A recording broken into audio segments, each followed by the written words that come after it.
మొదటి సమూయేలు గ్రంథం 23వ అధ్యాయం. 22వ అధ్యాయంలో మనం ఏం నేర్చుకున్నాం?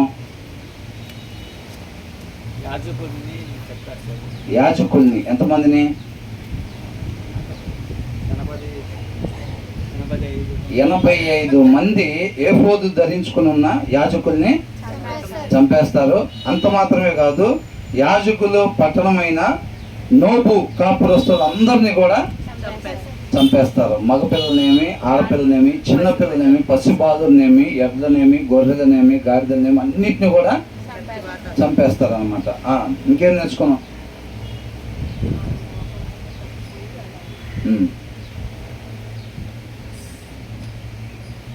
తర్వాత దావీదు ఒక్కడే అయి ఉన్నప్పుడు తన తండ్రి కుటుంబం వారు, ఇంకా కొంతమంది సహోదరులు, అప్పులు చేసిన వాళ్ళు, అసమాధానంగా ఉన్న వాళ్ళు, వీళ్ళందరూ కూడా దావీదు దగ్గరికి చేరారు. వాళ్ళందరికీ కూడా ఆయన అధిపతిగా ఉన్నాడు. వాళ్ళు ఎంతమంది అంట? 400 మంది ఉన్నారంట, చేర్చబడ్డారంట. ఆ తర్వాత ఏమైంది? సౌలు అక్కడ కూర్చొని తన కుమారుడైన యోనాతాను దావీదుతో నిబంధన చేసుకున్న సంగతి నాకు మీరు చెప్పలేదు. నేను మీకు తోటలను ఇచ్చాను కదా, ద్రాక్ష చెట్లను ఇచ్చాను కదా, సైన్యాధిపతులు గాను శతాధిపతులు గాను మీకు మంచి మంచి పదవులను ఇచ్చాను కదా, అవన్నీ దావీదు మీకు ఇస్తాడా?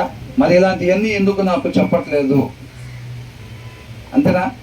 నాకెందుకు సహాయం చేయట్లేదు అన్నప్పుడు ఒక ఆయన ముందుకు వచ్చి తనకు తెలిసిన విషయం చెప్పాడు. ఎవరు? దోయాగు. అవునా? దావీదు అహీమెలెకు అయిన యాజకుని దగ్గరికి వచ్చి వెళ్ళినట్టుగా ఆయనకైనా ఆహారం, ఖడ్గం సహాయం చేసినట్టుగా మనం చూసాం. అంతేనా? దాన్ని బట్టి యాజకులందరినీ అపార్థం చేసుకొని అహీమెలెకు యాజకుడైన అహీమెలెకు ఏమీ తెలియకపోయినా సరే రాజు పని మీద వచ్చానని చెప్పడం వల్ల సహాయం చేసేది, కానీ లేకపోతే చేసేవాడు కాదు. అలా దాన్ని అపార్థం చేసుకొని సౌలు ఆ యాజకుడు మొత్తాన్ని కూడా చంపేశాడు. తర్వాత అక్కడి నుంచి ఎక్కడికి వెళ్ళిపోయాడు?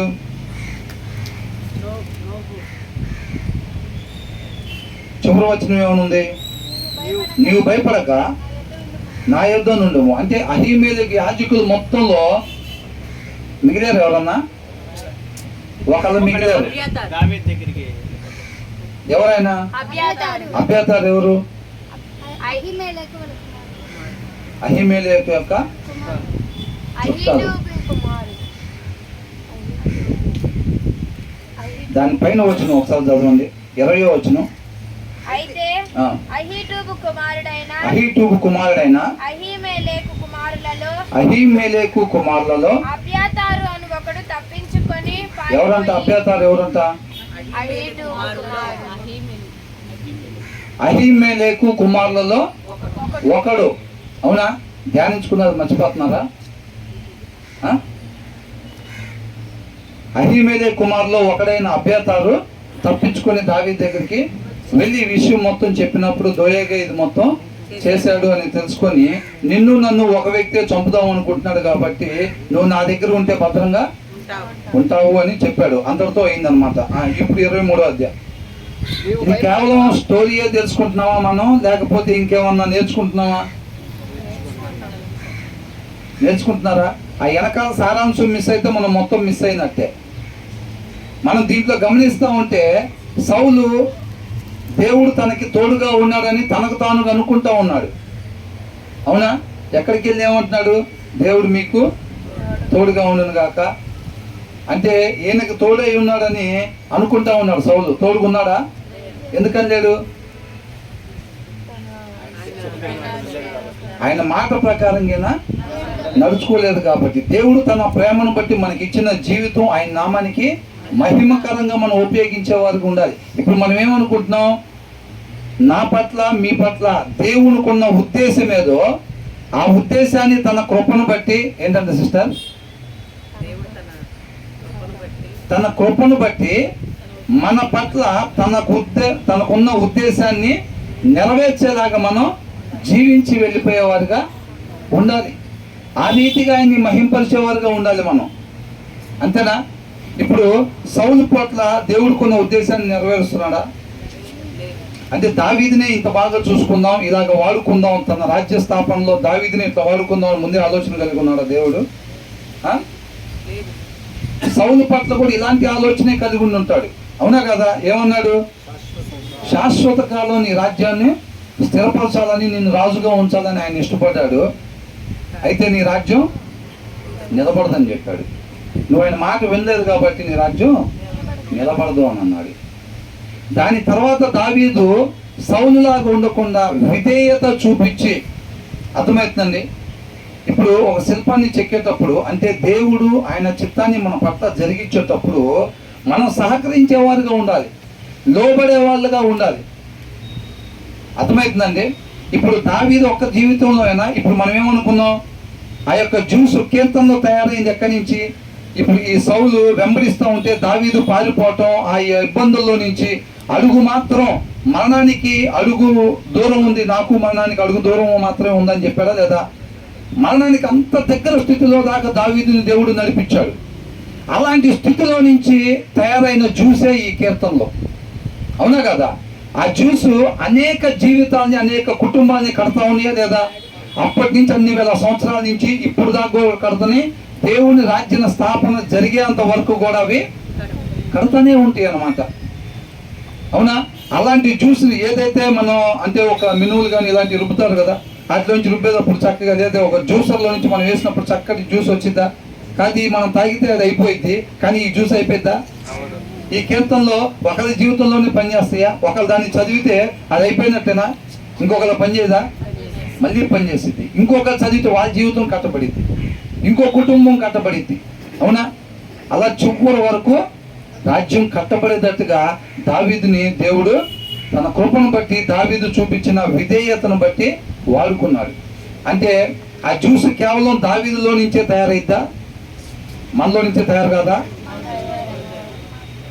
అయితే లేదా? దావీదు ఏమన్నా ప్రత్యేక శక్తులతో పుట్టాడా?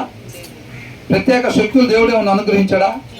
యేసుక్రీస్తు వారు సైతం సాధారణ మానవుడిగా జన్మించి మరణాన్ని జయించి నిత్యము జీవించేవాడిగా అయ్యాడు. అవునా కదా?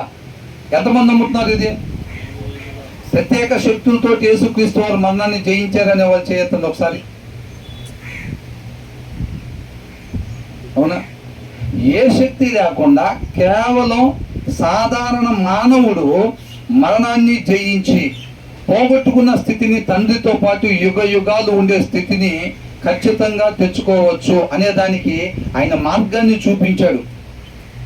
అర్థమైందండి? ఆయన మాదిరిగా మన ముందు జీవించి చూపించి, నేనే మార్గము, సత్యము, జీవమని చెప్తా ఉన్నారు అనమాట. అంటే ఉట్టి మాటల, ఆయన జీవించకుండా చెప్తే ఉట్టి మాటలు అవుతాయి. అవునా? ఆయన జీవించాడా లేదా? అలాగా ఆయన జీవించి మనకి మాదిరి చూపించాడు అనమాట. కాబట్టి దావీదు మహారాజు నుంచి ఎలాంటి దేవుని చిత్తాన్ని నెరవేర్చుకోవటానికి దేవుడు ఆ కుటుంబాన్ని, ఆ జీవితాన్ని వాడుకున్నాడో, మనల్ని కూడా దేవుడు ఆ రీతిగా వాడుకోవటానికి ఇష్టపడతా ఉన్నాడు అనమాట. అర్థమవుతుందండి?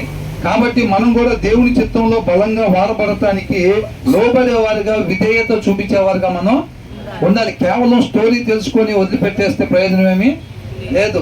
ఆకాన్ దొంగతనం చేసినప్పుడు యెహోషువ దేవుడు తోడుగా లేడన్న విషయాన్ని గ్రహించుకోలేకపోయాడు. అంతేనా కదా? గ్రహించుకోలేక ఏం చేశారు? హాయి పట్టణం మీద యుద్ధానికి వెళ్ళారు. దేవుడు తోడుగా లేకుండానే వాళ్ళకి ఏమైంది? అపజయం వచ్చింది. మళ్ళీ ఎప్పుడైతే దేవుడికి ఇష్టం లేని వారి మధ్యలోంచి తీసేసుకున్న తర్వాత దేవుడు మళ్ళీ వాళ్ళకి తోడుగా ఉన్నాడు, మళ్ళీ వాళ్ళు విజయాన్ని పొందుకోగలిగారు అనమాట. చాలా మంది ఈ దినాలు ఏంటంటే దేవుడు తోడుగా లేకపోయినా సరే దేవుడు నాకు తోడుగా ఉన్నాడని అనుకుంటా ఉంటారు. నేను మంచి విశ్వాసిని, అది ఇదని అనుకుంటా ఉంటారు. మనం ఇదే మొదటి సమూయేలు గ్రంథం 15వ అధ్యాయంలో చూసాం. ఏమని? ఆయన మాట ప్రకారంగా నువ్వు ఉండకుండా నువ్వు ఇచ్చే బలులు, దహన బలులు, నైవేద్యాలు ఆయన ఇష్టపడతాడా? కయ్యని విషయంలో చేసినట్టుగా అంగీకరిస్తాడా? అంగీకరించడు. అర్పణలో ప్రాబ్లం ఏం లేదు. ఇప్పుడు కయ్యను నచ్చకపోవటం వల్ల ఆ అర్పణని దేవుడు ముట్టుకోలేదు.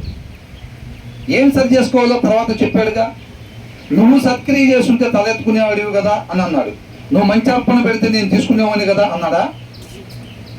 అన్నా. ఏమన్నాడు? నువ్వు సత్క్రియ చేస్తుంటే, అంటే సరి చేయబడాల్సింది ఎక్కడ? అర్పణలోనా లేకపోతే మనిషిలోనా? మనిషిలో సరి చేయబడాలి. అంతేనా కదా? కాబట్టి మనం కూడా ఒక యోనాతాను, ఒక దావీదు ఏ రీతిగా ఒకటే వచ్చే అవకాశాన్ని, ఈ జీవితాన్ని ఏ రీతిగా దేవుడి నామానికి మహిమకరంగా ఒక షైనింగ్ స్టార్స్ లాగా ఒక పానార్పణంగా వాళ్ళ జీవితాన్ని దేవుడి నామాన్ని మహిమకరంగా ఉపయోగించారో మనం కూడా మన జీవితాన్ని ఆ రీతిగా ఉపయోగించాలి. దానికి విధేయత చూపించాలి. ఆయన కృపను కోరుకోవాలి, ఆయన శక్తిని ఆశ్రయించే వారుగా మనం ఉండాలన్నమాట. అందుకని 2-3 వ్యక్తుల నుంచి నడుస్తూ ఉందన్నమాట ఇది మొత్తం. ఇలాగ ఉండొద్దు, మీరు ఇలాగా ఉండండి అని చెప్తా ఉన్నారు. అంతేనా? చూద్దాం మనం 23వ అధ్యాయం. తరువాత ఫిలిష్తీయులు కేయిలా మీద యుద్ధము చేసి కళ్ళముల మీది ధాన్యమును దావీదునకు వినబడెను అంట. అవునా? ఏమైందంట? ధాన్యాన్ని దోచుకున్నారు ఎవరు? ఫిలిష్తీయులు. ఫిలిష్తీయులు అంట ధాన్యాన్ని దోచుకుంటున్నారంట. ఎక్కడ? కేయిలా మీద పడంట. అక్కడ కళ్ళం మీద ధాన్యాన్ని దోచుకుంటున్నట్టుగా దావీదునకు వినబడింది.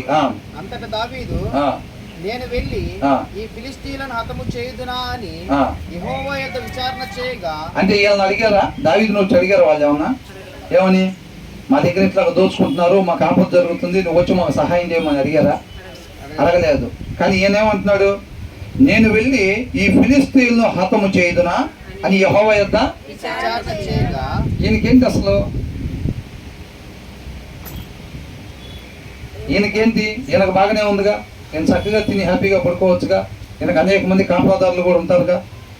అప్పటికి ఎంతమంది ఉన్నారట? 400 మంది ఉన్నారు. మరి ఈయనకేంటి ఇబ్బంది? వాళ్ళ దగ్గర వీళ్ళ దగ్గర దోచుకుంటుంటే ఈయన దేవుడిని అడిగి నేను పోయి వాళ్ళని రక్షించనా అని అడుగుతున్నాడు. ఎందుకంటారు? వేరే వాళ్ళు ఉంటే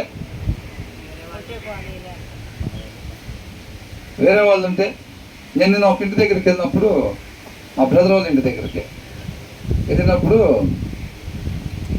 మా అక్కయ్య వాళ్ళ అబ్బాయి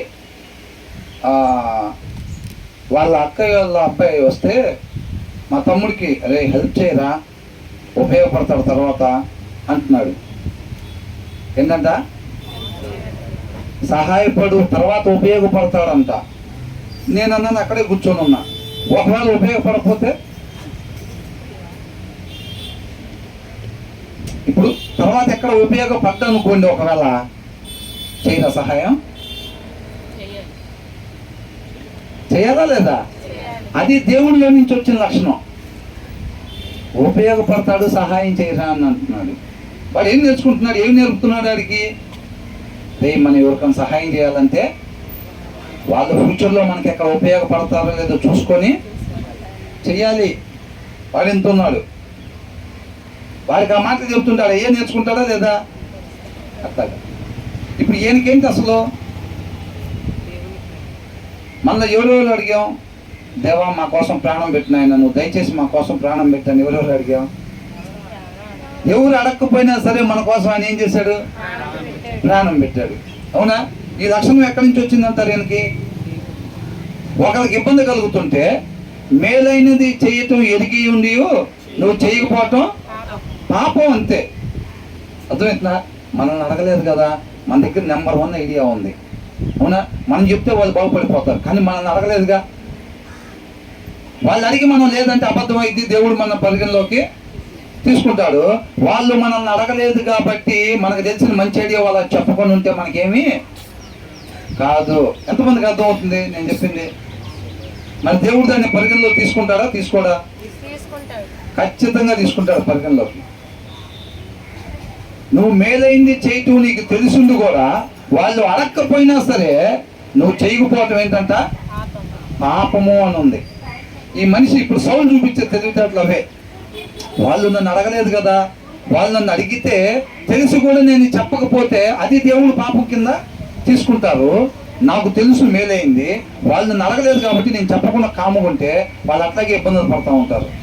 నా మీద శిక్ష ఏం రాదు. వచ్చిందా? రాదా? ఖచ్చితంగా వచ్చింది. అవునండి. దేవుల్లో నాటబడి ఉండే వాళ్ళు ఓరకు ఉండలేరండి. అట్లాగా ఓరకు ఉండలేరు. ఎదుటి వాళ్ళు ఇబ్బందుల్లో ఉన్నప్పుడు వాళ్ళకి సహాయం చేయకుండా వీళ్ళు ఉండలేరు. అది గొప్ప భాగ్యంగా ఎంచుకుంటారు అన్నమాట.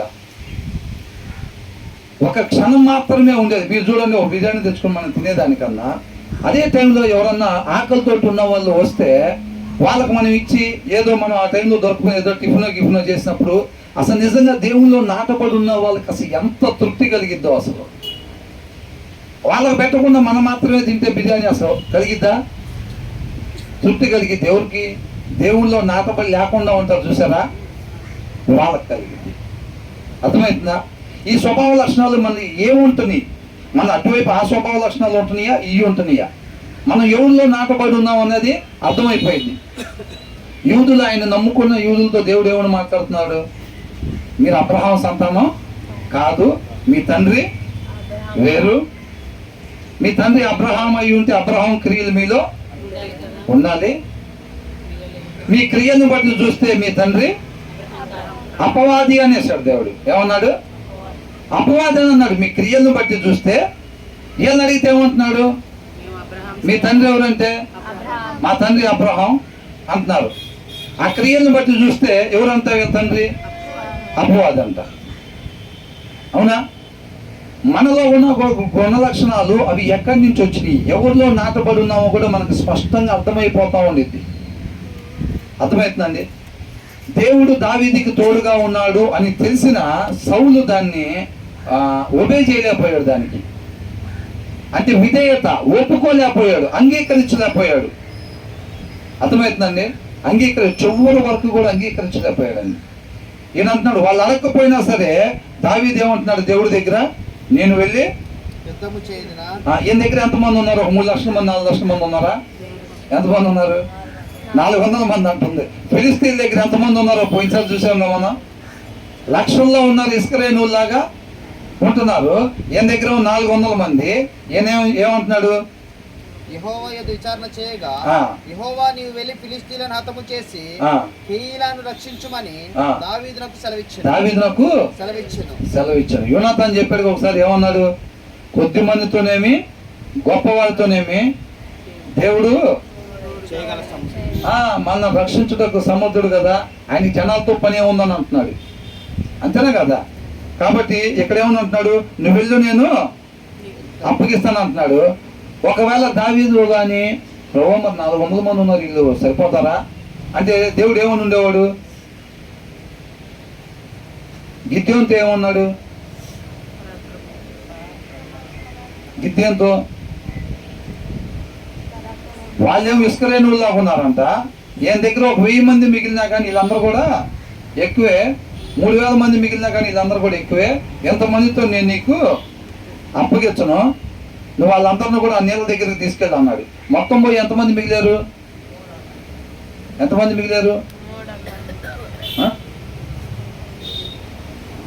మిగిలారు? అందుకనే ఇప్పుడు సంవత్సరం మొత్తం చదివిచ్చేసి నెక్స్ట్ క్లాస్కి పంపిరు. చివరిలో ఏం చేస్తారు? పరీక్ష పెడతారు. ఇలాగ ఎంతవరకు తెలిసిందని. ఆ రోజు వచ్చేసి కూర్చొని అటెండెన్స్ వేస్తే పంపిస్తారా? వాడు ఒకవేళ ఫెయిల్ అయ్యాడు అనుకోండి, ఏమైంది? వాడు మళ్ళీ అదే క్లాస్. అవునా? గిద్యోను దగ్గర ఎంతమంది మిగిలారంటే కాముకుంటే ఏమైంది? మళ్ళీ వెనక్కి న్యాయాధిపతులకు వెళ్ళిపోవటమే. మళ్ళీ అక్కడి నుంచి రావాలా లేదా? 300 మంది మిగిలారంట గిద్యోను దగ్గర. ఎంతమంది? 300 మంది మిగిలితే ఇప్పుడు వెళ్ళి నీకు అప్పగిస్తానని అంటున్నాడు. మరి ఈయన దగ్గర ఎంతమంది ఉన్నారంట? 400 మంది ఉన్నారంట.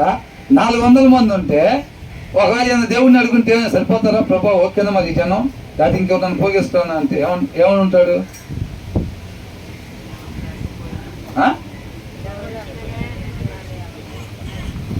నలుగురు ఉన్నా చాలు. లేదు ఒకవేళ నలుగురు కూడా ఎవరు లేకపోతే మాత్రం నువ్వు అక్కడే బయలుదేరి అన్నాడు. నీకు కూడా ఏదన్నా పని నువ్వు ఇక్కడ ఆగిపోతే పర్వాలేదు, నీ తరపున నేను వెళ్ళి అంతే. మీరందరూ కేవలం నిమిత్త మాత్రంలో యుద్ధం యెహోవాదే. ఇప్పుడు దాకా జరిగిన మొత్తం అదేగా, అంతేనా కదా? అదే ధైర్యం ఈయనకి. ఆయనలో నాటబడి ఉన్నాడు, ఆయనతో బలంగా అంటు కట్టబడి ఉన్నాడు. అంతే. నేను పోయి వాళ్ళని రక్షించమంటావా ప్రభువా? ఏమంటావు? వెళ్ళి వాళ్ళని రక్షించను అని అడుగుతున్నాడు. అసలు మనం తెలుసుకోవాల్సిన వెనకాల సారాంశమే. స్టోరీ కంటిన్యూ వెళ్ళిపోతాం. కాకపోతే అసలు ఎవరికో ఇబ్బంది కలిగితే ఈయనేంటి, ఈయనకెందుకు సరిగ్గా నిద్ర పట్ల, ఈయనకు ఆహారం ఉండి సరిగ్గా ఎందుకని తిని సుఖపడలేకపోయాడు, వాళ్ళకి ఎవరికో ఇబ్బంది కలుగుతుందంటే ఆయన క్రీస్తు. ఇప్పుడు క్రీస్తుకి ఏమన్నా తక్కువ? తండ్రి రొమ్మున అనుకొని ఉండేవాడు అంట. ఇక అంతకన్నా మంచి ప్లేస్ ఉంటుందా? మరి ఆయన వచ్చి నిందలు, అవమానాలు, ఇబ్బందులు, మనమంతా ఇక్కడ బానిసత్వంలో ఉండిపోయి, అంటే పండు తినద్దు అంటే తిన్న తర్వాత మనం ఏలాల్సిన వాళ్ళం దాసులుగా అయినప్పుడు ఆయనకి అక్కడ ఉండబుద్ధి అయితే ఆయన మనశ్శాంతికి నెమ్మదిగా సంతోషం ఉంటాడా? ఉండడంతే. మనం ఎవరు అడిగాం? ప్రభా నువ్వు మా కోసం వచ్చి ప్రాణం పెట్టామని అడిగామా? ఎవరు అడగలా. అడగాల్సిన పని లేదు.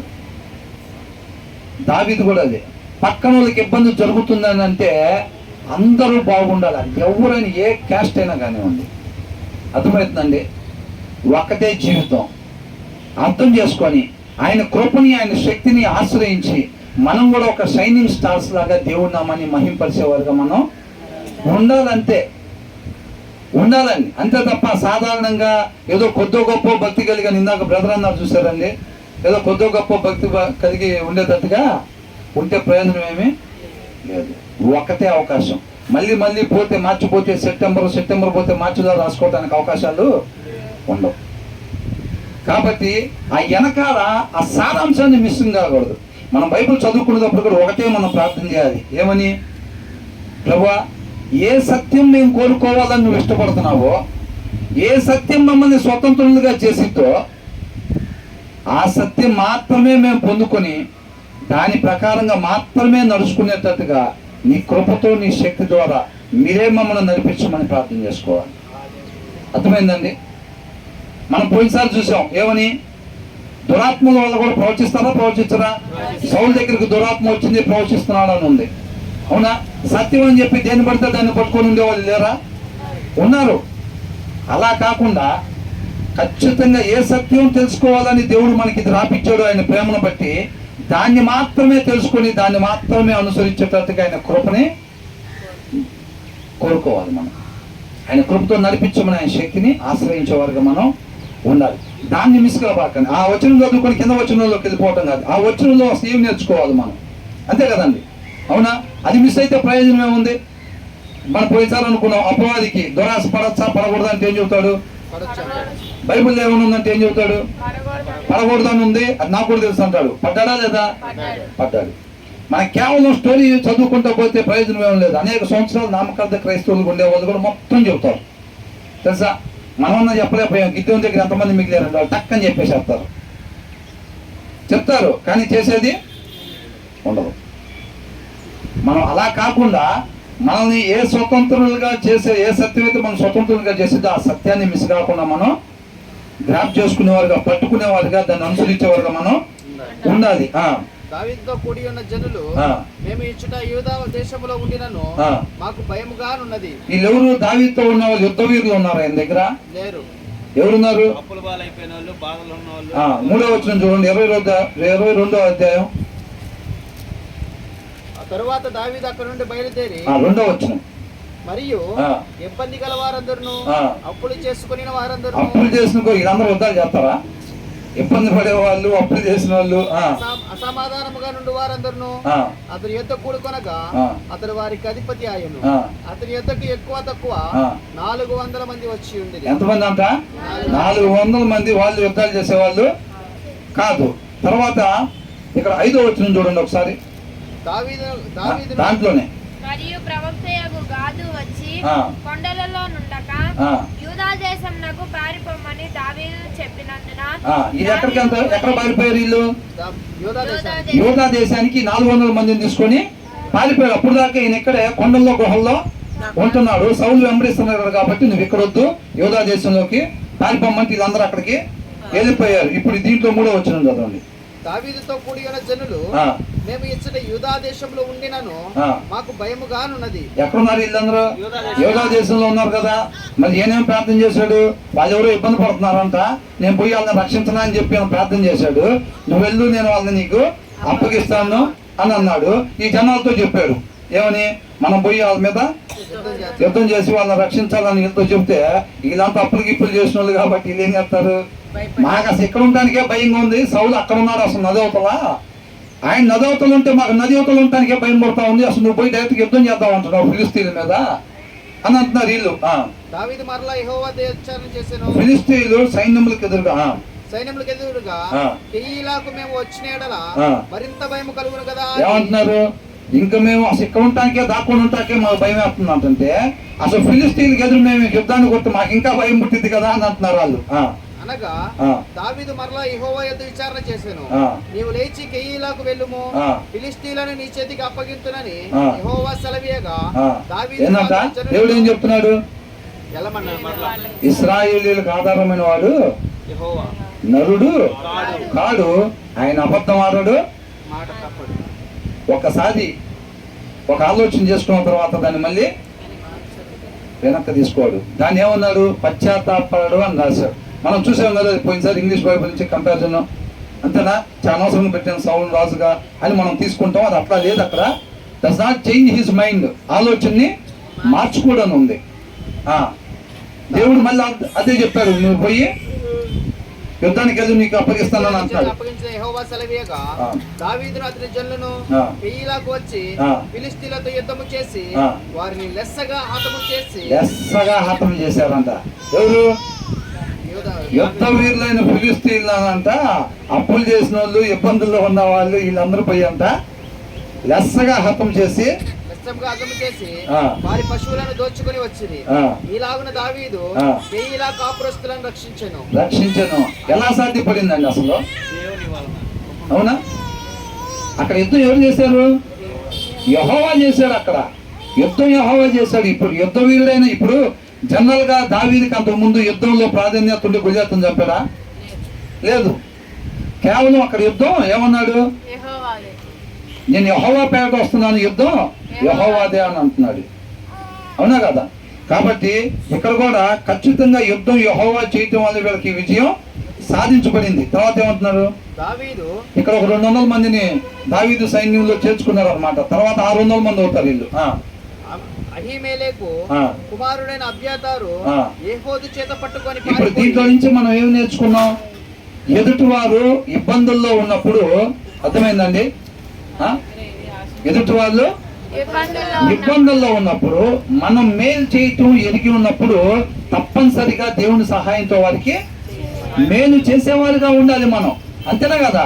ఉండేది ఒక్కటే జీవితం, అవకాశాన్ని వదిలిపెట్టుకోకూడదని చెప్పి ఆయన కృపను బట్టి, ఆయన ప్రేమను బట్టి ఆయన మాటను మన దగ్గరికి పంపిస్తా ఉన్నాడు. కొద్దిసేపు కూర్చొని వెళ్తే పుణ్యమేమి రాదు. అర్థమైందండి? అహీమెలెకు కుమారుడైన అబ్యాతారు ఏఫోదు చేత పట్టుకొని. ఎవరంటేనా? అబ్యాతారు కుమారుడు అహీమెలెకు అంటే ఎవరు అసలు? ఆయన యాజకుడు, అహిటూబు కుమారుడు, యాజకుడు ఆయన. అవునా?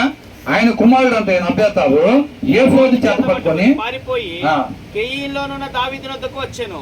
ఈయన ఎక్కడున్నాడు? దావీదు కెయీలో రక్షించి అక్కడ ఉన్నాడు అనమాట. వీళ్ళందరూ ఇందాక ఎక్కడున్నారు? వేరే ప్రదేశంలో ఉన్నారు. యాజకులైన నోబు 19వ వచనంలో చూడండి. మరియు అతడు యాజకుల పట్టణమైన అక్కడ ఉన్నాడు అనమాట అబ్యాతారు. తర్వాత అక్కడి నుంచి ఏఫోదు తీసుకొని ఈయన దగ్గరికి వచ్చేసాడు. దావీదు కెయీలాకు వచ్చిన సంగతి సౌలు విని దావీదు ద్వారములను అడ్డుగడులను గల పట్టణంలో ప్రవేశించి అందులో మూయబడి ఉన్నాడు. దేవుడు అతని నా చేతికి అప్పగించను అనుకునేను. ఎవరంత అనుకుంది? సౌలు. ఈయనకు అప్పగిస్తాడా దేవుడు? అసలు ఈయన తోడుకున్నాడా? ఈయనేమనుకున్నాడంట? దావీదంట అంటే ఒక అరణ్య మార్గంలో ఇటు నుంచి అటాక్ చేస్తే అటు నుంచి పారిపోవడానికి దారి లేని, అంటే ఒక గేటెడ్ కమ్యూనిటీ అంటారు చూసారా? ఒక గేటెడ్ కమ్యూనిటీ అంటే ఒక కాలనీకి చుట్టూ కాంపౌండ్ వాళ్ళు కట్టుండిద్ది.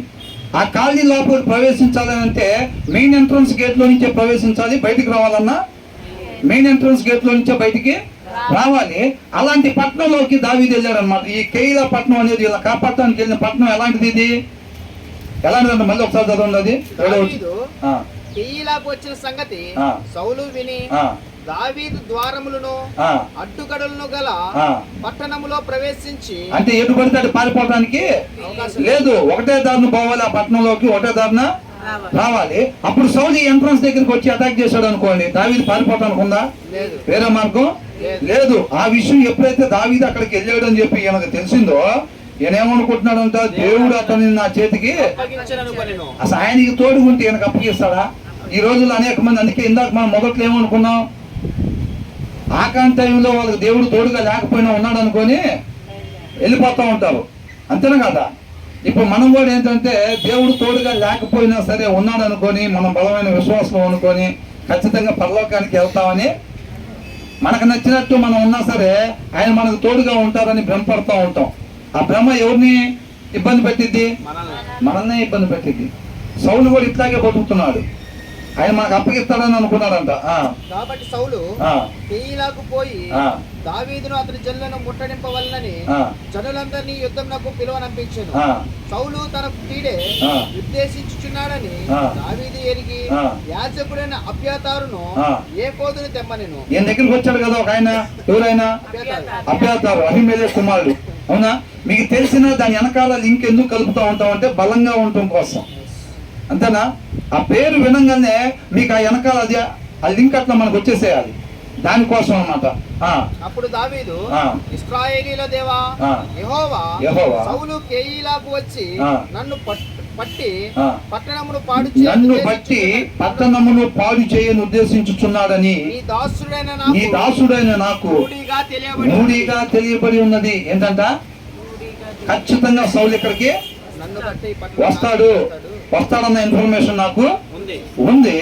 నన్ను బట్టి ఈ పట్టణాన్ని మొత్తాన్ని నాశనం చేస్తాడా అని దేవుడి దగ్గర విచారణ చేస్తా ఉన్నారు. యోనాతాను కూడా ఉన్న అలవాటు అది. ఏదైనా దేవుడిని అడగటం, దేవుడు చెప్పిందే చేయటం, అంతే. అసలు ఇద్దరిలో ఉన్న లక్షణం. వీళ్ళు ఎక్కడ సక్సెస్, సౌలు ఎక్కడ ఫెయిల్యూర్ అంటే వాక్యాన్ని అనుసరించటమే వీళ్ళ జీవిత విధానం, అంతే. ఇక వేరేది లేదు. ఆ విధానం రక్త సంబంధాన్ని అయినా సరే జయించి దేవుని చిత్తాన్ని, దేవుని నామాన్ని మహిమపరిచేది. ఆయన యోనాతానికి సొంత తండ్రి సౌలు. అవునా? అయినా సరే తనకి సహాయం చేయకుండా దావీదు వైపు యోనాతాను.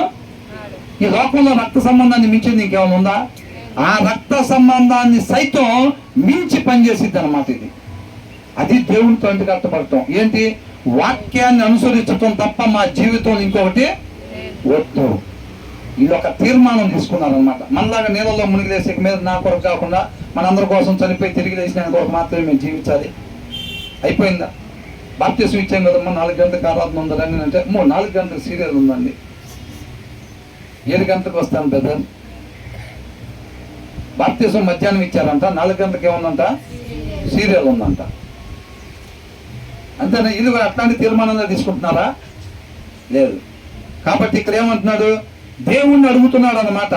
వస్తాడా సౌలు ఇక్కడికి వచ్చి ఈ పట్టణాన్ని మొత్తాన్ని నన్ను బట్టి నాశనం చేస్తాడా దేవా అని అడుగుతున్నాడు. ఇప్పుడు లాగా సలహాదారులు ఉండరు అంటారా? ఒకవేళ అప్పుడు లేకుండా ఇప్పుడు ఎక్కడి నుంచి వచ్చారు వీళ్ళకి? ఇప్పుడు ఒక ముఖ్యమంత్రి ఉంటే ఎంతమంది? ఇంచుమించు 20 నుంచి 30 మంది సలహాదారులే ఉంటారంట. అంటే ఇప్పుడు వాళ్ళు ఇట్లా చేశారు, మనం ఏం చేయాలి ఇప్పుడు అంటే చెప్పడానికి కనీసం 30 మంది ఉంటారంట సలహాదారులు. అర్థమవుతుందండి? మరి దావీదుకి లేరా? అప్పుడు బట్టేగా ఇప్పుడు మొత్తం కూడా అట్లా వస్తుంది. సౌలు రాజు అయినప్పుడు ఏం చేశాడు? మన గవర్నమెంట్ ఫామ్ చేసుకున్నాం రండి, దాని విధి విధానాలు మనం ఎట్లా పరిపాలించాలన్నది మాట్లాడుకున్నాం రండి అని చెప్పి మాట్లాడుకున్నారుగా. ఉంది కాదు మొత్తం. మరి ఈయన ఎవరిని అడుగుతున్నాడు? దావీదు. అంతేనా? దీని మీద ఒక మంచి పాట ఉంది. ఏమంటే? నమ్మి నమ్మి నీవు నమ్మి నమ్మి పలుమార్లు మోసపోయావు. అర్థమైందని? హల్లెలూయా. కాబట్టి ఈయన దగ్గర మనుషులు లేక కాదని, అవునా? ప్రతిది కూడా దేవుడి మీద మాత్రమే ఆధారపడటం నేర్చుకోవాలి. వాడు అపవాది ఏం లేదు, మన బలహీనపరచడానికి ఏం చేస్తారంటే కొంతమంది వాళ్ళ అడ్డగీతలు మనం మెయిన్ గమ్యానికి వెళ్లకుండా వాళ్ళు మధ్యలో దారులకి ఇస్తూ ఉంటాడు. మధ్యలో దారులకి ఇస్తూ ఉంటాడు. ఈ దారి ఏంటి? ఇటా మనం వెళ్ళాల్సింది అని చూసరికి వాడు ఆ దారిలో డబ్బులు మూట పెట్టి ఉంచుతాడు. అర్థమవుతుందండి? వాడు మెయిన్ మనం వెళ్ళాల్సిన ప్లేస్కి వెళ్ళకుండా వాడు ధనాన్ని ఎరగేసి ఉంచుతాడు. లేకపోతే ఇంకొద్ది ముందుకెళ్తే ఒకవేళ అక్కడ మిస్ అయినా సరే, అక్కడ మిస్ అయితే వదిలిపెడతాడా?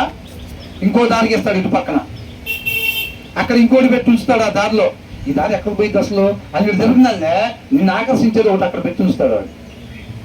ఎందుకని? వాడు మన మీద ప్రేమతో కదా ఇక్కడ పెట్టేది, మనం అది బాగూడదు అనేది వీడు మెయిన్ ఉద్దేశం. వీళ్ళు అక్కడికి మాత్రం బాగూడదు కాబట్టి ఇక్కడ మిస్ అయినా అక్కడ మిస్ అయినా సరే మళ్ళీ ఇంకొక దారి గీస్తాడు. ఎప్పుడు దాకా గీస్తాడు? అట్లా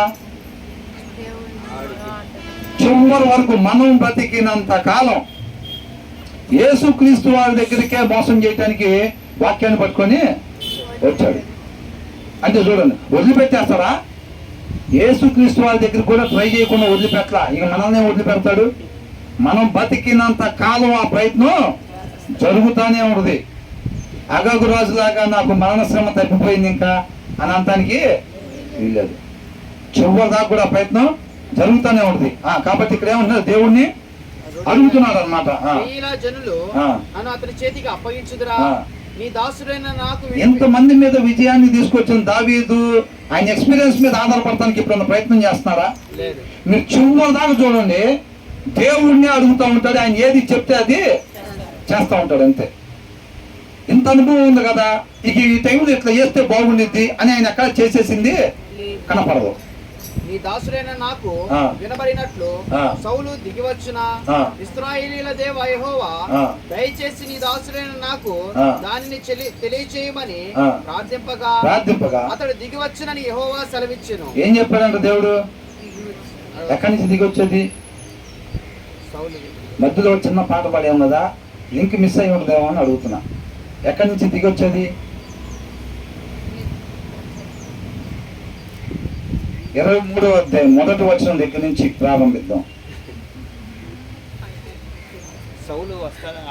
ఒక్కసారైనా అట్లాగా అన్ని ఆపేసేయకుండా ఒక్కసారన్నా మనం మళ్ళీ రావాలి. కొడతానంటే ఈయన ఏం చెప్పాడంట? ఏలి కుమారుడితో, ఏంటి మీరు చేసే పనులు అవన్నీ కరెక్ట్ కదా, ఇది చేయబాకండి వెళ్ళండి అన్నాడంట. సరిపోయిందా డోసు?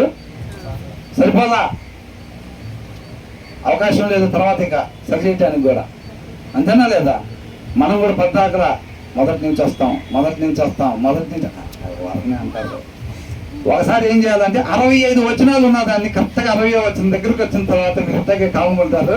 అది ముందే నేను బ్రదర్ ముందే మాట్లాడుకొని రావాలి, ఎందుకంటే బ్రదర్ పర్మిషన్ లేకుండా ఏం చేయలేదు. కాబట్టి 60వ వచనం దగ్గర ఉండగా మీరు ఇలాగే కాముకుంటారు బ్రదర్. వాళ్ళు ఎట్లాగో కాము ఉండగానే మళ్ళీ మొదటి వచనం దగ్గర నుంచి గేట్లు వేసేసి మొదటి వచనం దగ్గర నుంచి మళ్ళీ స్టార్ట్ చేసేవాళ్ళు. ఈసారి అందరూ మాట్లాడతారు, అంతేనా? ఏంటంట? ఎక్కడి నుంచి దిగి వస్తాడు? ఆయన దగ్గర నుంచి ఇక్కడికి వస్తాడా? ఈ ఊరికి కెయీలాకి వస్తాడా? నన్ను బట్టి ఈ ఊరు మొత్తాన్ని నాశనం చేస్తాడా అని చెప్పి దేవుడి దగ్గర విచారణ చేస్తున్నారు. దేవుడు ఏం చెప్పాడంట? దేవుడు ఏం చెప్పాడు? చదివిన దాంట్లోనే ఉంది. ఏం చెప్పాడంట? దిగివచ్చునని యెహోవా సెలవిచ్చిన, ఖచ్చితంగా వస్తాడు అని అన్నాడు దేవుడు. ఒకసారి దేవుడు వస్తాడని చెప్పిన తర్వాత వస్తాడా రాడా? మరి దీంట్లో వచ్చాడా రాలేదా? అంటే చదివితే కానీ చెప్పరా? వచ్చాడా రాలేదా? వచ్చాడా? సూర్య స్టెప్ సైడ్ లో ఉంటాం, మంచిగా గోడ మీద గబక్కడ అవతల దొరికామంటే మళ్ళీ అటుగా ఇటు దొరకాల్సిన టైం సరిపోదా? గోడ మీద ఉంటే బెస్ట్. తర్వాత ఏమంటున్నాడు? జనులు నన్ను నా జనులను సౌలు చేతికి అప్పగించుదురా, జనులు నన్ను నా జనులను సౌలు చేతికి అప్పగించుదురా అని దావీదు మరలా మనవి చేయగా దేవుడిని మరలా అడిగాడంట. వస్తాడని చెప్పాడు కదా, చెప్పిన తర్వాత కూడా నన్ను బట్టి ఆ పట్టణాన్ని నాశనం చేస్తాడా అని అడిగితే ఖచ్చితంగా వస్తాడని చెప్పాడు కదా, మరి నన్ను నా జనాన్ని ఈ జనం అప్పగిస్తారా అని అంటాడు. ఎవరు ఆ జనం? అసలు ఆ జనానికి మేలు చేశాడా కీడు చేశాడా? మేలు చేశాడు. ఫిలిస్తీన్ నుంచి వాళ్ళని రక్షించాడు. ఆ జనం అప్పగిస్తారా మమ్మల్ని అని అడిగితే ఏమంటున్నాడు? వారు నిన్ను అప్పగించుదురని సెలవిచ్చాను. ఖచ్చితంగా అప్పగిస్తారు, నిన్ను నీ జనాన్ని సౌలుకి అప్పగిస్తారని దేవుడు చెప్పారు. తర్వాత అంతటి దావీదును దాదాపు 600 మంది పైన, అంటే అంతకుముందు ఎంతమంది? 400 మంది. తర్వాత ఏమైనా 600 మంది ఎట్లా అయ్యారు? వీళ్ళు ఒక మీద యుద్ధానికి పోయినప్పుడు ఏం జరిగిద్దని అంటే వాళ్ళు ఓడించినప్పుడు వాళ్ళ దగ్గర ఉన్న యోధులను కొంతమందిని సైన్యంలో పెట్టుకొని మిగతా వాళ్ళ మొత్తాన్ని నశింపజేస్తారు. అక్కడ ఉన్న వాటిని, పశువుల్ని, ఎట్లని, గొర్రెల్ని ఇల్లు తెచ్చుకుంటారు. ఆ రీతిగా ఈయన సైన్యాన్ని పెంచుకుంటా ఉంటారు. మనం ముందు యుద్ధాల్లో చూసాం కదా మొత్తం. కాబట్టి ఈయనకు 600 మంది అయ్యారు. అంతటి దావీదును దాదాపు 600 మంది అయిన అతని జనులను లేచి కేయిలాలో నుండి తరలి ఎక్కడికి పోగలరో అక్కడికి వెళ్ళింది. ఏంటంట? అక్కడి నుంచి పారిపోయారు. అక్కడి నుంచి. అవునా? ఎవరు పారిపోయింది? దావీదును దావీదుతో పాటు ఉన్న 600 మంది 600 మంది పారిపోయారు అక్కడి నుంచి. మరి ఇప్పుడు సౌలు వస్తాడని దేవుడు చెప్పాడుగా, ఇది ఖచ్చితంగా నేను అప్పగిస్తారని చెప్పాడుగా. మరి ఎంత జరిగింది అది? దావీదు కెయీలాలో నుండి తప్పించుకొనిన సంగతి సౌలు విని వెళ్ళక మానెను. ఏం జరిగింది? ఆ మాట సౌలు విన్నాడు. దోస్తు తిరగబడిందా? ఏమైందంట? దావీదు పారిపోయిన సంగతి తెలిసింది. ఎలాటో ఆగిపోయాడంట. అయితే దావీదు అరణ్యంలోని కొండ స్థలముల యందును. మరి మనం మాట మాత్రం తీసుకుంటే ఏమైంది? అందుకని అన్నారు ఆ సత్యం మనల్ని స్వతంత్రం చేసిద్దంట. వాక్య సారాంశం సత్యం. మనం పదాన్ని లైన్ని తీయటానికి వీలేదు. ఆ లైన్ తీసుకొని ఆ లైన్ లో నుంచి మనం మీనింగ్ ఎత్తుకామంటే మాత్రం పొరపాటు పడతాం. అక్కడ ఉద్దేశాన్ని చూసుకోవాలి. అర్థమవుతుందా? నేను ఒకవేళ ఇక్కడే ఉంటే నన్ను బట్టి పట్టణాన్ని పాలు చేస్తాడా వచ్చి అని అంటే ఖచ్చితంగా వస్తాడా అన్నాడు. అర్థమవుతుందా? ఆ తర్వాత ఏమన్నాడు? వీళ్ళు నన్ను అప్పగిస్తారా అని అంటున్నాడు. అంటే ఇదంతా ఎప్పుడు నేను ఒకవేళ ఇక్కడే ఉండేటట్టయితే ఈయనకు ముందే పారిపోయే ఉద్దేశం ఉంటే వాళ్ళు నన్ను అప్పగిస్తారా అని చెబుతాడా? అడుగుతారు ఎవరన్నా? అడగరు.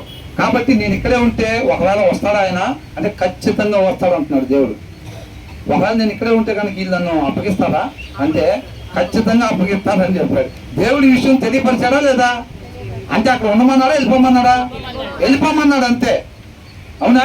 ఉద్దేశాన్ని తెలియపరిచాడు అనమాట. మనం ప్రార్థన చేసినప్పుడు దేవుడి జవాబు ఇవ్వటమే గొప్ప భాగ్యం మనకి. అది ఎస్ అనోనా? ఎస్ ఇస్తేనే మాకు మేలుకరం. ప్రభావ మేము ఆ ఇల్లు కొందాం అనుకుంటున్నాను, ఆయన బాగా నచ్చింది అని. మరి ఏంది కొనమంతా వద్దా అంటే నడిపింపు వద్దా అన్నట్టుగా వస్తుంది అనుకోండి, ఏమైంది? అసలు ఎస్ కదా అనాల్సింది, నో అంటున్నాడు ఏంది దేవుడు. మళ్ళీ ఒకసారి ప్రార్థన చేద్దాం. అట్లా చేస్తే బిలాంకి ఏమైంది? నీకు ఎంత కావాలంటే అంత ఇస్తానంట, నీకు ఏది కోరుకుంటాను ఇస్తాను, ఈసారి వద్దనుకున్నా రమ్మంటున్నాడు అనగానే ఏమైంది? అయితే మళ్ళీ ఒకసారి ప్రార్థన చేసి వస్తాను ఆగండి వెళ్ళాడు. అప్పుడు దేవుడు ఏమన్నాడు?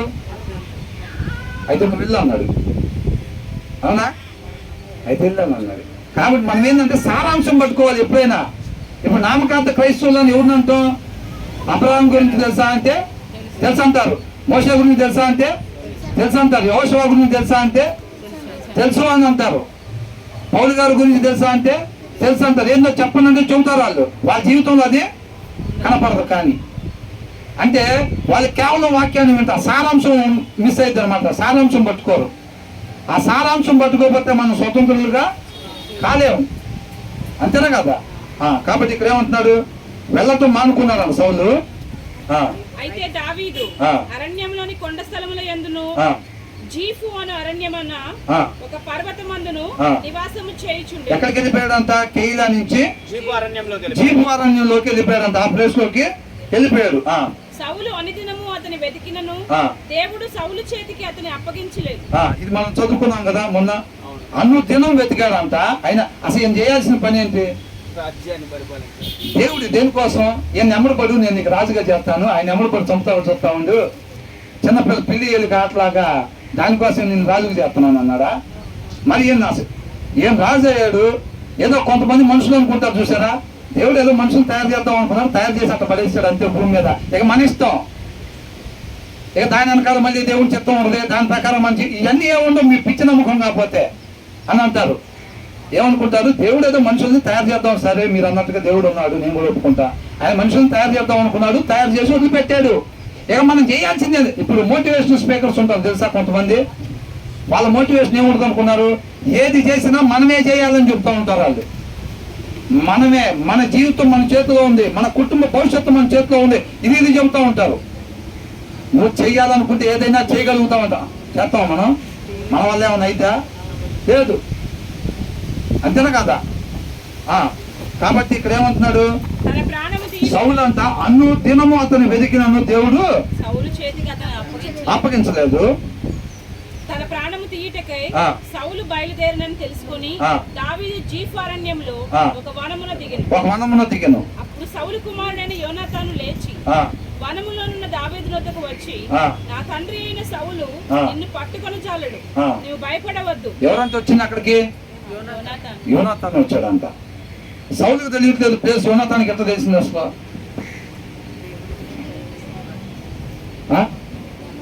అదే యోనాతాను వస్తున్నాడంటే దావీదు అవునా సరే రండి మొత్తం సిద్ధపాటు చేయండి ఆహార పదార్థాలు అని ఉంటాడు బహుశా. ఒకవేళ సౌలు వస్తున్నాడు అంటే కెయిలాకు వస్తున్నాడని చెప్పాడు, ఆహార పదార్థాలు సిద్ధపాటు చేసి వచ్చాడా? ఏం చేశాడు? అక్కడి నుంచి పారిపోయాడు. యోనాతాను వస్తున్నాడని లోపలే పారిపోయాడా? పారిపోలేడు. ఎందుకని? వాళ్ళిద్దరు కూడా దేవుళ్ళు నాటబడి ఉన్నారు అంతే. ఒకళ్ళకొకళ్ళు మేలు చేయటం తప్ప కీడు చేయటం వాళ్ళకి చేతగాడు అంతే. అర్థమవుతుందండి? కీడు చేయటం వాళ్ళకి రాదంతే. ఏమంటున్నాడు? నా తండ్రి అయిన సౌలు నిన్ను పట్టుకొన జాలుడు, నీవు భయపడవద్దు, నీవు ఇశ్రాయేలులకు రాజు వగుదువు, నీవు ఇశ్రాయేలీయులకు రాజు వగుదువు, నేను నీకు సహకారినవుదును, నేను నీకు రాజు అవుతాడని చెప్పి. ఎందుకంటే దేవుడు నీకు తోడుగా ఉన్నాడు, నువ్వు ఖచ్చితంగా రాజు అవుతావు, నేను నీకు సహకారిని అవుతా. యాక్చువల్ గా సౌలు తర్వాత ఎవరు అవ్వాలి? యోనాతాను అవ్వాలి రాజుగా. కానీ దేవుని చిత్తాన్ని తెలుసుకున్న ఇతను విధేయతని చూపిస్తా ఉన్నాడు. కానీ దావీదుకి దేవుడు తోడుగా ఉన్నాడు సౌలు కూడా తెలుసు. ఆయన విధేయత చూపించాడా? దేవుడు తోడుగా ఉన్నా సరే ఎత్తగైనా సరే అని చెప్పేసి నేనే రాజుగా ఉండాలనుకుంటున్నాడు. ఆయన వాక్యాన్ని మీరినప్పుడు ఈయనకు విరోధంగా ఎవరుంటారు? దేవుడే ఉంటాడు. ఆ విషయం తెలుసా లేదా? అయినా సరే పోరాటం చేస్తాడు, వ్యక్తమైన పోరాటం. ఇది నా తండ్రి అయిన సౌలు నాకు తెలిసి ఉన్నదని అతనితో చెప్పి దేవుణ్ణి బట్టి అతన్ని బలపరిచి. చూసారండి, ఎవరిని బట్టి అంట? దేవుణ్ణి బట్టి. అంటే ఈయన మాట్లాడిన మాటలు ఎక్కడి నుంచి వచ్చినాయంట? దేవుని దగ్గర నుంచి. ఆ గుణ లక్షణాలు అక్కడి నుంచే వచ్చేది. అర్థమవుతుందండి? వీరిద్దరూ యెహోవా సన్నిధిని నిబంధన చేసుకుని తర్వాత దావీదు వనములో నిలిచెను. యోనాతాను తన ఇంటికి తిరిగి వెళ్ళెను. జీఫీయులు బయలుదేరి గిబియాలోనున్న సౌలు నద్దకు వచ్చి యెషీమోనుకు దక్షిణముననున్న హకీలా మన్యములోని అరణ్యమున కొండ స్థలముల యందు మా మధ్య దావీదు దాగి ఉన్నాడే. మా మధ్య దావీదు. వీళ్ళు చూసారా? అసలు కెయిలా వాళ్ళన్నా నేను వీళ్ళ దగ్గరే ఉంటే సౌలు ఒకవేళ వస్తే వీళ్ళు అప్పగిస్తారా అని అడిగాడు. అప్పగిస్తారని చెప్పాడు దేవుడు. వీళ్ళు చూసారా? ఈ జీపు అరణ్యం వాళ్ళు చూసారా? ఈ ప్రదేశం వాళ్ళు సౌలు ఇక్కడికి వస్తే అప్పగించడం కాదంట, వీళ్ళే సౌలు కాడికి వెళ్ళారంట దావీదుని అప్పగించడానికి. వీళ్ళు మామూలు కాదు ఇంకా. అవునా? అది వీళ్ళే మనుషులుగా. కెయిలా వాళ్ళ గురించి ఏమనుకుంటాం? వీళ్ళే మనుషులుగా. ఈయన రక్షించాడు కదా ఫిలిష్తీయుల నుంచి. మరి దేవుడు ఖచ్చితంగా నువ్వు అక్కడే ఉంటే కనుక వీళ్ళు అప్పగిస్తారు, వాళ్ళు నాశనం అయిపోకుండా ఉండటం కోసం నిన్ను అప్పగిస్తారు, వాళ్ళు గ్యారెంటీగా నిన్ను నీ జనాన్ని అప్పగిస్తారని దేవుడు చెప్పాడు. అంటే వాళ్ళ స్వభావం అట్లా ఉంది. మేలు పొందుకొని కూడా వాళ్ళు ఖచ్చితంగా కీడు చేస్తారని చెప్పారు. వీళ్ళు ఇంకా మామూలు వాళ్ళు కాదు అసలు. ఆయన వచ్చిందాక వీళ్ళు ఉండరంట. ముందే ఆయన కాడకు పోయి మా దగ్గర దావీదు ఉన్నాడు, నీకు ఇష్టం వచ్చినట్టే ఆయన దగ్గర చెయ్యి అని చెప్పి వీళ్ళు పోయి చూపుతున్నారంట. ఏమంటారు 19 వచనం? గిబియా దగ్గరికి వెళ్ళారంటే వీళ్ళు. ఎక్కడి నుంచి? జీపు దగ్గర నుంచి ఎక్కడికి వెళ్ళారు? గిబియా దగ్గరికి వెళ్ళి సౌలు ఉండే ప్రదేశం కదా అది. యెషీమోనుకు దక్షిణమునున్న హకీలా మన్యములోని అరణ్యమున కొండ స్థలముల యందు మా మధ్య దావీదు దిగి ఉన్నాడే. దాగి ఉన్నాడే, అక్కడ దాక్కొని ఉన్నాడు, మా దగ్గర దాక్కొని ఉన్నాడే. రాజా నీ మనోభీష్టమంతటి చొప్పున దిగిరమ్ము. రాజువైన నీ చేతికి. అంటే ఇందాక కూడా చూసారా? దిగిరమ్ము అని అంటే ఎక్కడి నుంచి దిగొస్తారంటే కామైపోయాం. ఇది కూడా ఏమంటున్నారు? దిగిరమ్ము అని అంటున్నారు. అంటే ఏంటంటే దిగిరమ్మ అంటే ఏంటి? బయలుదేరి రమ్మని అర్థం. రాజువైన నీ చేతికి అతన్ని అప్పగించుట మా పని అని చెప్పగా. ఏంటంట? అసలు మేము అప్పగిస్తాం ఆయన, అది మా పని, నువ్వు బయలుదేరి వస్తే చాలు, మేము అప్పగిస్తాం ఆయన అని చెబుతున్నారు వీళ్ళు. అంతేనా? ఇది మామూలు మంచోళ్ళు గారు. అట్లయితే సౌలు వారితో ఇట్లా నేను మీరు నా యందు కనికరపడినందుకై. నోరు తెరిస్తే మామూలు మాట్లాడతారు. అవునా? ఏంటంట? మీరు నా యందు కనికరపడినందుకై మీరు మీకు యెహోవా ఆశీర్వాదం కలుగును గాక. అసలు ఈయనకే లేదు అక్కడ. ఏమంటున్నాడు? నీకు యెహోవా ఆశీర్వాదం. వీళ్ళందరూ ఒకటే పార్టీ. పలానా వాళ్ళకి ఇబ్బంది జరిగిందంటే దావీదు ఊరకుండలేక ప్రభువా నేను ఇది వాళ్ళని రక్షించమంటావా అని అడుగుతూ ఈయనందరికీ అడుగుతున్నారు. దేవుడు కూడా చెప్పలేదు అక్కడ నువ్వు పోయి వాళ్ళని రక్షించని దేవుడు చెప్పాడా? చెప్పలేదు. కానీ ఈయనంతటికైనా పోయి రక్షించమంటావా, వాళ్ళ ఇబ్బందుల్లో ఉన్నారంట అని అడుగుతున్నాడు. వీళ్ళు చూడు మరి ఎంత మేలు చేసేవాళ్ళు. మా దగ్గర ఒక ఆయన దాక్కున్నాడు, ఆయన నువ్వు వస్తే ఆయన్ని నువ్వు చంపుదాం అనుకుంటున్నావు కదా, నువ్వు చంపచ్చు, మేము చెప్పగిస్తా అటు ఇటు పట్టుకొని నిలబడతాం, కత్తితో పొడువు అని అంటున్నారు. వాళ్ళకంతా మీరు నేను ఒకటే పార్టీ కాబట్టి నా పిన్నట్టుగానే యెహోవా ఆశీర్వాదం మీకు కూడా ఉంటుంది. ఆశీర్వాదం గట్టిగానే ఉంటుంది రేపు, అంతేగా. అర్థం కోసం మాట్లాడుకుంటున్నామండి. చాలా మంది గురి మారిపోయిన పాస్టర్ గారు వాళ్ళు ఉంటారు తెలుసండి. వాళ్ళ గురి ఎప్పుడో మారిపోయి ఉంటుంది.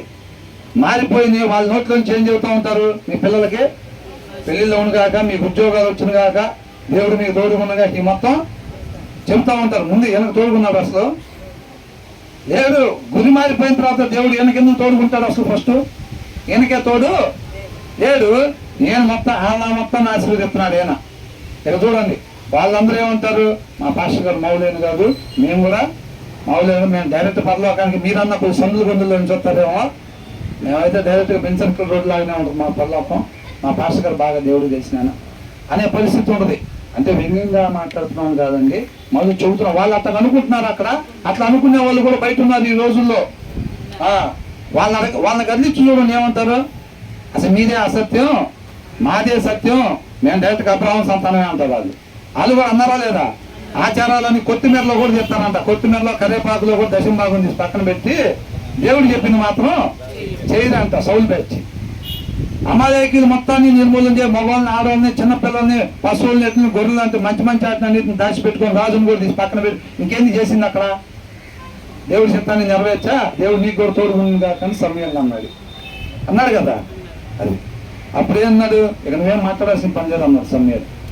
ఎందుకని? సౌలు నాటబడిన ప్రదేశంలోనే సమయాలు కూడా నాటబడి ఉన్నాడా? ఎక్కడ నాటబడి ఉన్నాడు సమయాలు? దేవుళ్ళలో నాటబడి ఉన్నాడు. అవునా? అసలు నీకేం మాట్లాడాల్సిన పని లేదు. దేవుడు రాత్రి నాతో చెప్పాడు, ఆ విషయం నీతో చెబుదామని వచ్చాను అంటే సరే చెప్పాను అన్నాడు.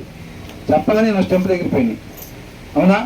నువ్వు ఇచ్చిన పశువులు గురించి జనాలు దేవుడికి బలిస్తానికి దాచిపెట్టారు కానీ మేమేదో ఇష్టపడి తెచ్చుకునే కాదని అంటున్నాడు ఆయన కవరింగ్. అది తర్వాత ఏమంటున్నాడు ఇక్కడ, అతడు ఉండు స్థలం ఏదైనది అతనిని చూచిన వాడు ఎవడైనది నిశ్చయముగా తెలుసుకొనుడి. ఏమన్నారు? మా దగ్గర పలానా ప్రదేశం ఆ కొండల మధ్యలో ఉంటున్నాడు అని చెప్పారు. కరెక్ట్ గా పలానా ఇంట్లో ఉన్నారని చెప్పరా. అంటే యనమల కుదురులో ఉంటున్నాడు, మా మధ్యలో యనమల కుదురులో ఒక సాట ఉంటున్నాడు అని చెప్పారు. చెబితే ఏనేమంటున్నాడు, ఆయన బహు తెలివిగా ప్రవర్తిస్తున్నాడు. ఆయన దావీదు తెలివిగా ప్రవర్తిస్తున్నాడు, నేను కేయిలా మీదకి వెళ్దామని చెప్పి అందరం యుద్ధాన్ని పిలిచాడా లేదు? ఇందాక పిలిచాడు, ఆయన పారిపోయాడు అంత అక్కడి నుంచి. భలే తెలివిగా ప్రవర్తిస్తున్నాడు కాబట్టి మీరు యనమల కుదురులో ఉన్నారనగా నేను వచ్చి ఆ ఊరు చుట్టూ ఉంటే పారిపోతాడు. అట్టగా పలానా ఏ ఇంట్లో ఉన్నాడో స్పష్టంగా కనుక్కొని నాకు చెప్పండి అంటున్నాడు, మిస్ అవడానికి రాకుండా. ఏంటంట అంటే ఒసామా బిన్ లాడెన్ని కరెక్ట్గా ఏ ఇంట్లో ఉన్నాడో కనుక్కున్నప్పుడే అటాక్ చేశారు. పలానా ఆఫ్ఘనిస్తాన్లో ఉంటున్నాడు అనగానే పోయి అటాక్ చేశారా? చేయలే. వాళ్ళు యాక్యురేట్ ప్లేస్ వాళ్ళకి తెలుసుకున్న తర్వాతే అటాక్ చేశారు. సౌలు కూడా అదే అంటున్నాడు. ఏమంటున్నాడు? ఖచ్చితంగా ఎక్కడున్నాడు మీరు కనుక్కొని మళ్ళీ వచ్చి నాకు చెప్పండి, నేను అప్పుడు మీతో పాటు వస్తాను, మన దేవుడు తోడుకుంటాడు మీకు మాకు అంటున్నాడు. ఆ తర్వాత ఏమంటున్నాడు? బహుయుక్తిగా ప్రవర్తిస్తున్నాడని నాకు వినబడిన కనుక మీరు బహు జాగ్రత్తగా నుండి, మీరు జాగ్రత్తగా ఉండండి ఫస్ట్ అని అంటున్నాడా. అతడుండు మరుగు తావులను కనిపెట్టి ఉన్న సంగతి అంతా నాకు తెలియచేయుటకై మరలా నా యొద్దకు తప్పక రండి. 22వ వచనంలో ఏమన్నాడు? అతడు ఉండు స్థలం ఏదైనది, కొండ ప్రదేశాల్లో ఉన్నాడని కాదు, కరెక్ట్ గా ఏ గృహలో ఉన్నాడో అది చెప్పమంటున్నాడు. ఎవరు చూశాడో వాడిని నా దగ్గరికి తీసుకురా, నా దగ్గర ఉన్నాడండి అని చెబుతారు కదా, అట్లాగా యాక్యురేట్ గా కనుక్కోండి అంటున్నాడు. మీరు బహు జాగ్రత్తగా నుండి అతడు మరుగు తావులను కనిపెట్టి ఉన్న సంగతి అంతా నాకు తెలియచేయుటకై మరలా నా యొద్దకు తప్పక రండి, అప్పుడు నేను మీతో కూడా వత్తును.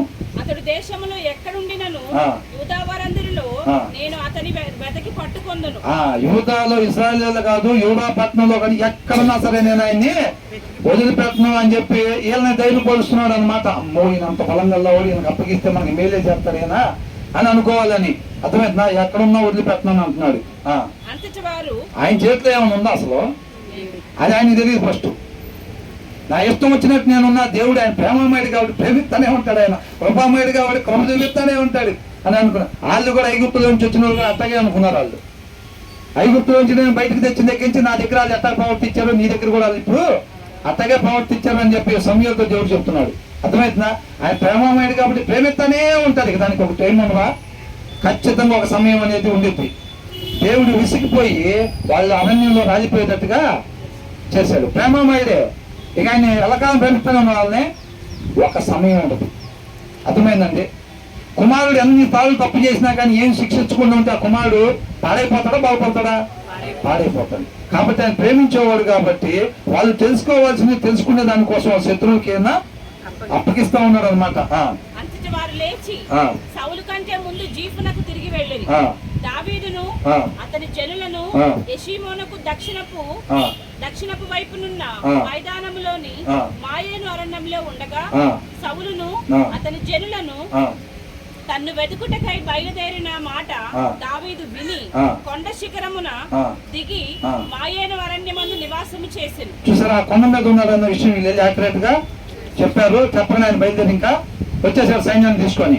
అవునా? ఆ విషయం ఈయన తెలిసింది. సౌలు బయలుదేరి వస్తున్నాడన్న సంగతి ఈయన కొండ పైన ఉండేవాడు అందరూ కనపడతాడు కదా, అక్కడి నుంచి కింద అడవిలోకి దిగిపోయాడు అనమాట. కొండ మీద ఎందుకుంటారు చెప్పండి? వచ్చేవాళ్ళు మనకి ఈజీగా కనపడతారని. వీళ్ళు కాపాడకుండా ఉండాలంటే ఎక్కడ ఉండాలి? కొండ మీద నిలబడి ఉండాలా? వీళ్ళు కింద అరణ్యంలో ఉండాలి. ఆ విషయం ఎప్పుడైతే తెలిసింది ఆయన కొండ దిగేసామంటే అరణ్యంలోకి వెళ్ళిపోయాడు అనమాట.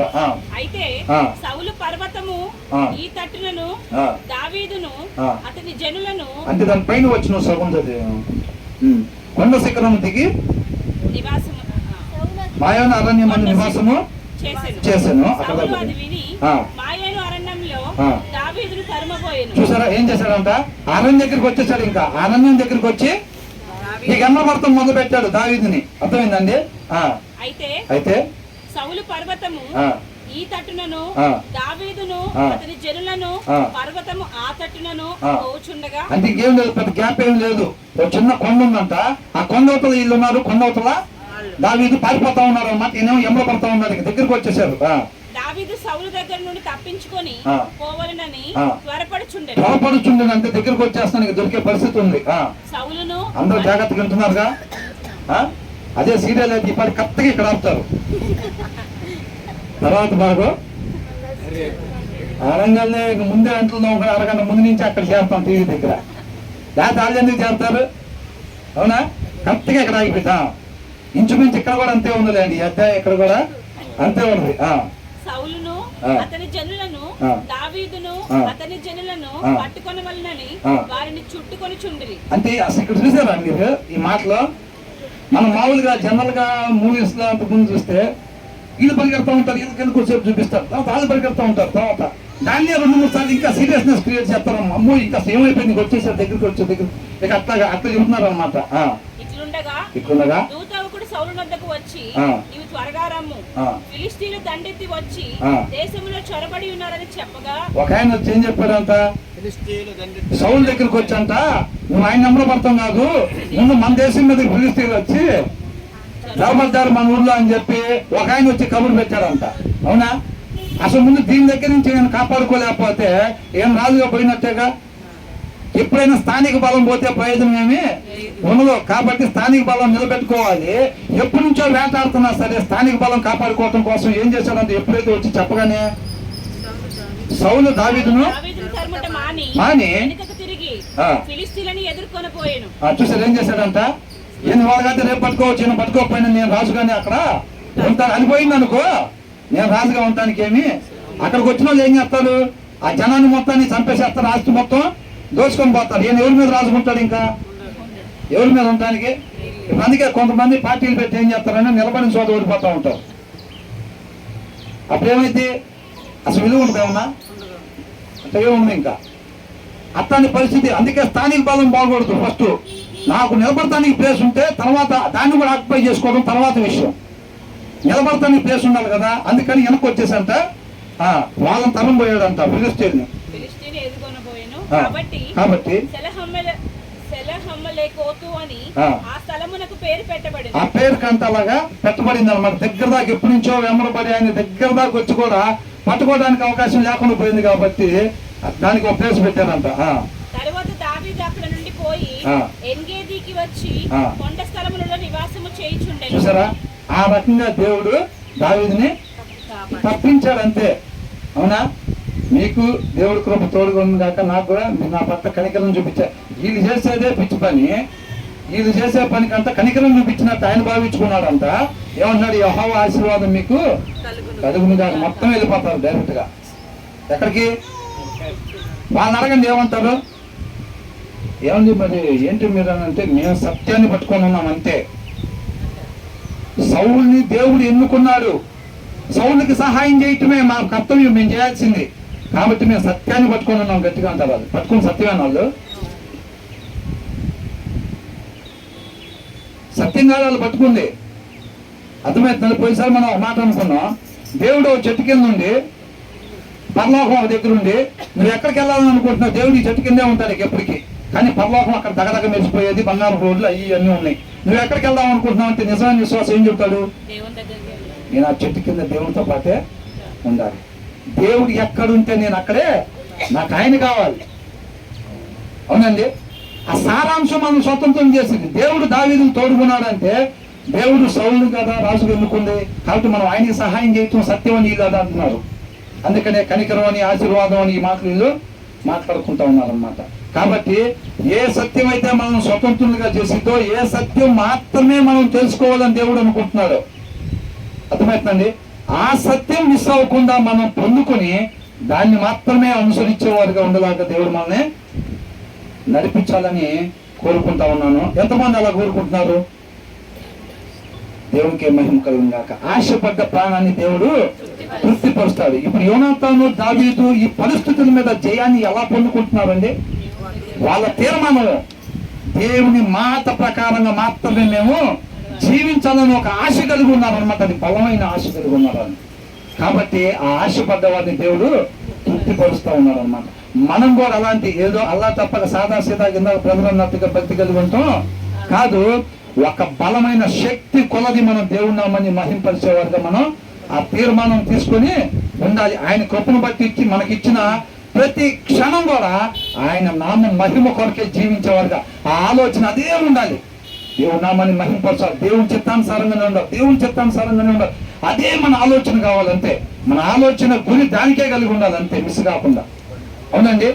మనం అదే మన పిల్లలకు చెప్పాలి. ఏదైనా నీ పిల్లల దగ్గర నోరు తెరిచి నువ్వు మాట్లాడేవంటే దేవుడి కృపను బట్టి మొన్న మధ్య ఒక గృహంలో పుట్టినరోజు సందర్భంగా దేవుడు మనతో మాట్లాడిన విషయం అది. ఏంటి? నీ పిల్లలు సత్యాన్ని అనుసరించి నడుచుకుంటున్నారనే దానికన్నా నేను సంతోషపడే వార్త ఇంకొకటి లేదు. మన పిల్లలకి అది ఎప్పుడు చెప్పాలంట?